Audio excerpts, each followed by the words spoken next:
एक चीज तो मैडम माननी पड़ेगी कि पाकिस्तान ने न्यूक्लियर वेपन्स बना के बहुत अच्छी, आज हम सिक्योर हैं because of the nuclear weapon, वरना अदरवाइज हमारी इनसिक्योरिटी का कोई हाल नहीं। आप जस्ट इमेजिन करें कि प्राइम मिनिस्टर मोदी या डॉक्टर जयशंकर या अमित शाह साहब या राजनाथ सिंह साहब आए रोज कहते हैं हम कश्मीर ले लेंगे, कश्मीर हमारा, ये करेंगे वो करेंगे, but they can't do it. अभी रिसेंटली भी ये इलेक्शन कैंपेन के अंदर भी बातें यही हो रही हैं कि जी हम कश्मीर ले लेंगे। अच्छा, कह सकते हैं, कर नहीं सकते। करना, कहना आसान है, करना मुश्किल है। अभी बहुत सारे टीवी स्टेशन में इंडिया में ये बहस हुई, भाई कब लेंगे कश्मीर, कब जाएंगे, हमें बताएं। आप बार बार शोर मार डाल रहे हैं, सवाल हुए हैं कांग्रेस बीजेपी के, आप ये कह रहे हैं कश्मीर ले जाए ना ले, तो कैसे आके ले, लड़ना पड़ेगा, लड़के लेना पड़ेगा। अगर लड़के लेना पड़ता तो पाकिस्तान लेना, तो हम जारी बात है वो ये नहीं कुछ ऐसा करते बिकॉज उनको पता है कि न्यूक्लियर वेपन मिसाइल पार है, लड़ना पड़ेगा, लेने के देने भी पड़ते, बहुत कुछ हो सकता है। That's what this. दूसरी है कि हमने ये न्यूक्लियर वेपन, देखिए हम एक सिक्योरिटी, तो सिक्योरिटी स्टेट अपना जो ज्यादा पैसा लगाती है वो सिक्योरिटी पे लगता है, वो ह्यूमन डेवलपमेंट पे नहीं। हमारे रिसोर्सेज कम है, तो जो रिसोर्सेज कम होते हैं वो ज्यादा के सारे सिक्योरिटी पे लग जाते हैं और इंसानों के ऊपर पैसा। और हमारी फिर दूसरा ये भी है कि मैडम हमारी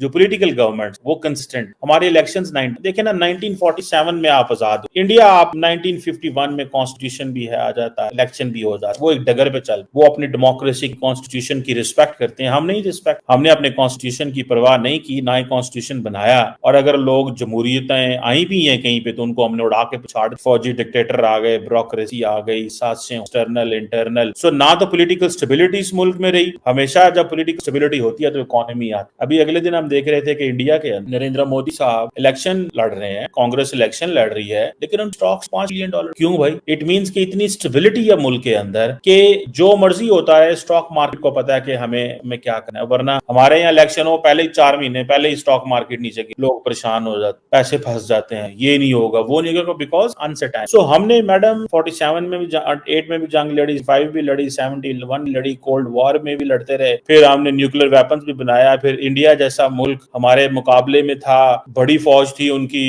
वो बड़ी तजर्बे कर रहे थे, न्यूक्लियर वेपन्स पे जा रहे थे, हम भी पीछे पीछे पीछे भागते रहे। और पॉलिटिकल स्टेबिलिटी थी नहीं, जंगों का हिस्सा थे, घर में अफरा तफरी थी, तो रिसोर्सेज सही, वो रिसोर्स जो लोगों पे जाना चाहिए थे, जो इकोनॉमी बेहतर होनी चाहिए थी, वो हुई नहीं। और आज ये हालत है कि आज हम जान के लाले पड़े हैं, कभी एक मुल्क कभी दूसरे मुल्क। मैं देख रहा था अंबानी साहब जो है वो अफ्रीका में पैसा लगा रहे हैं, यही इंडिया के बिलियनियर्स पाकिस्तान में पैसा लगा रहे होते हैं, उनको पता होता है नियरेस्ट मार्केट। बिजनेसमैन ने तो फायदा उठाना होता है, बिजनेसमैन को तो पैसे से गर्ज होती है, बिजनेसमैन को तो इस चीज से गर्ज नहीं है कि पैसा मेरा कहां जा रहा है। तो वो गाना में 5G देंगे, लेकिन पाकिस्तान में तो 4G चल, बल्कि 1.5G चल रहा है जो मेरे इलाके में, आपके इलाके में दोस्तों 5-4 चल रहा हो, हमारे इलाके में तो फाइबर ऑप्टिक भी नहीं चलती। सो द पॉइंट इज के हमें ये चीजें जो है वो मार गई। अदरवाइज न्यूक्लियर वेपन बनाना अपने दिफा के लिए, दीज आर नॉट, वो जिसे कहते हैं ना कि पाकिस्तान के पास कोई चॉइस नहीं सिवाय नहीं, मगर सर अब बात तो सारी यही है ना कि ये जो कहा जाता है कि हाँ जी न्यूक्लियर पावर है और बार बार धमकियां दी जाती दूसरी कंट्रीज को, जो किसी और कंट्री से कम ही ऐसा सुनने में आता है। लेकिन आपने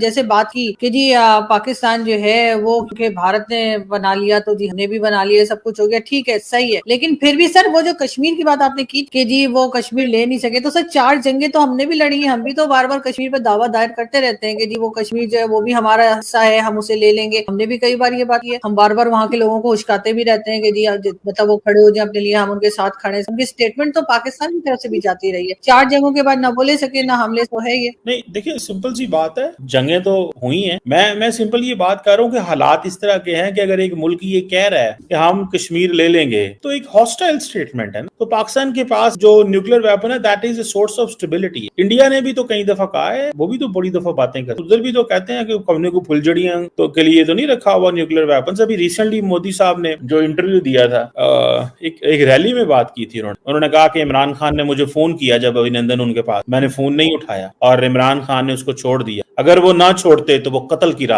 रात से क्या मतलब। अब बहुत सारे लोग तो इसको डिफाइन जानना चाहते हैं कि नरेंद्र मोदी साहब कत्ल की रात क्या चीज हो, क्या कत्ल हो। धमकियां ना सियासतदान पॉलिटिकल रैलीज में करते हैं, बंद कमरे में बैठ के बड़ी संजीदा होके नहीं करते, पॉलिटिकल लेवल पे करते हैं ताकि मैसेजिंग भी हो जाए और कहो जी वो तो पॉलिटिक्स कर रहे हैं, वो तो पब्लिक में है, ये उधर ही बनता है। तो ये चलता है, दोनों तरफ से करते रहते हैं। ये कत्ल की रात नरेंद्र मोदी साहब ने क्या, कोई पापा न्यू गिनी को तो नहीं कही ना, पाकिस्तान कही है, तो उसमें उसकी क्या डेफिनेशन की की जाए, कैसे डेफिनेशन की जाए। लेकिन सर इस किस्म की स्टेटमेंट तो आपको पता है कि इलेक्शन वगैरह के जमाने में चलती है, लेकिन अभी रिसेंटली मैंने, बल्कि आज ही मैंने एक वीडियो क्लिप देखा फवाद चौधरी साहब, तो आप भी उन्हें जानते हैं, मैं भी थोड़ा बहुत जानती हूँ, थोड़ा बहुत वो भी मुझे जानते ही होंगे यकीनन। तो मैं आपसे पूछना चाह रही हूँ कि उन्होंने उस क्लिप में कहा कि जी जो वोटर्स हैं, भारत के जो वोटर्स हैं, वो नरेंद्र मोदी जी को हरा दें और उनके बजाय चाहे राहुल गांधी को ले आए, चाहे अरविंद केजरीवाल को ले आए, ममता बनर्जी को, किसी को भी ले आए, इसलिए कि मोदी जी जो है वो बड़े कट्टर हैं और कट्टरपंथी जो है वो भारत में फैल रही है। क्या पाकिस्तान में कट्टरपंथी नहीं? आपको नहीं लगता? अभी जो रिसेंटली सरगोदा का जो वाकया हुआ है उससे पहले भी चर्चेस जलाए गए थे पाकिस्तान, मंदिर भी तोड़े जाते हैं, और अभी भी क्रिश्चियन जो थे उनको जिस तरह से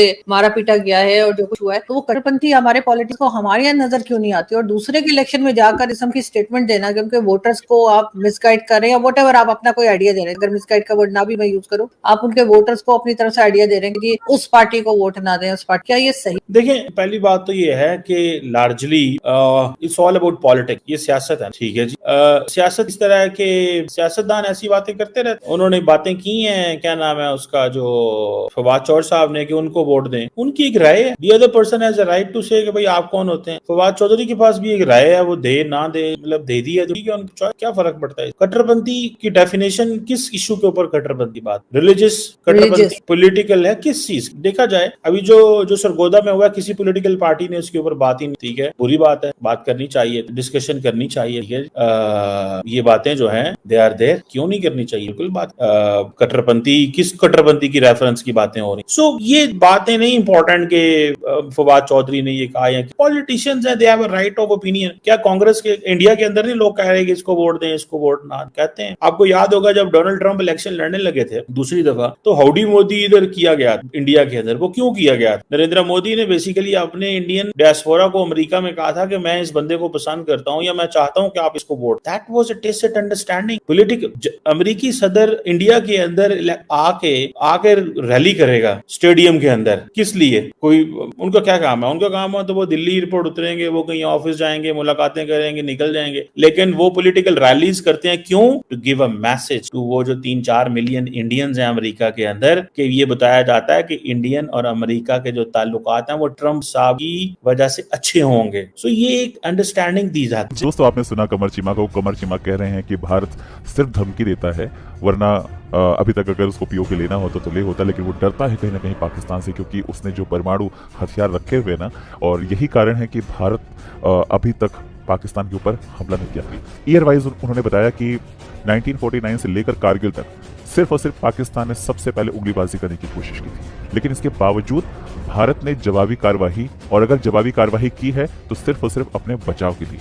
लेकिन पाकिस्तान ने हमेशा से ही एक तरह से भारत के अंदर दखल अंदाजी करी है, चाहे वो कश्मीर में आतंकी भेजने की बात हो, चाहे वो कारगिल जैसे युद्ध की बात हो, लेकिन इसके बावजूद इनको समझ में नहीं आता। अगर इनको लगता है कि ये परमाणु सक्षम है तो भारत भी है भाई, लेकिन भारत ने कभी भी वो दमखम नहीं दिखाया। आपके पास उतनी सेना नहीं है जितनी हमारे पास सेना है, आपके पास उतने हथियार नहीं है जितने हमारे पास हथियार है। जिस वक्त भारत की सेना सबसे ज्यादा थी उस वक्त आप परमाणु सक्षम नहीं थे, लेकिन भारत ने कभी भी अपने पड़ोसियों के साथ में इस तरह का व्यवहार नहीं किया, जिसका चूरन आपने हमेशा अपनी जनता के सामने पीछा है। और आज भी अगर आप सोशल मीडिया पर बैठकर कमर चीमा साहब इस तरह से बातें करते हैं ना, तो सच में यार आज अभी भी आप वहीं जी रहे हैं, आपको सारे फैक्ट्स पता है, उसके बावजूद आप ऐसी बातें कैसे कर सकते हैं? वो समझ से परे। आप पता नहीं अचानक से किससे इन्फ्लुएंस हो जाते हैं कि वही बातें आकर बोलना शुरू कर देते हैं। आप तो हकीकत जानते ना, आप तो एक पत्रकार हैं, लेकिन उसके बावजूद आप ऐसी बातें करते हैं। ये हमारे समझ से परे है कि आप जैसा बंदा, आप बोलते हो ना कि आप एक पॉलिटिकल स्टूडेंट हो और आप कॉलेजेस में जाकर पढ़ाते हो, आप आने वाली जनरेशन को ये शिक्षा दोगे, इस तरह की शिक्षा दोगे कि आज हम बचे हुए हैं तो सिर्फ अपने परमाणु के कारण, वरना भारत हमको खा लेता। भाई साहब, जब आप परमाणु सक्षम नहीं थे तब भी भारत ने आपको खाया नहीं है और ना आगे खाएगा, और जिस दिन खाना होगा ना चुटकियों में खा जाएगा, आपको पता नहीं चलेगा। कैसी बातें करते हैं आप लोगों का क्या कहना है कमेंट करके बताएं। चैनल पर नए हैं तो चैनल को सब्सक्राइब जरूर करें।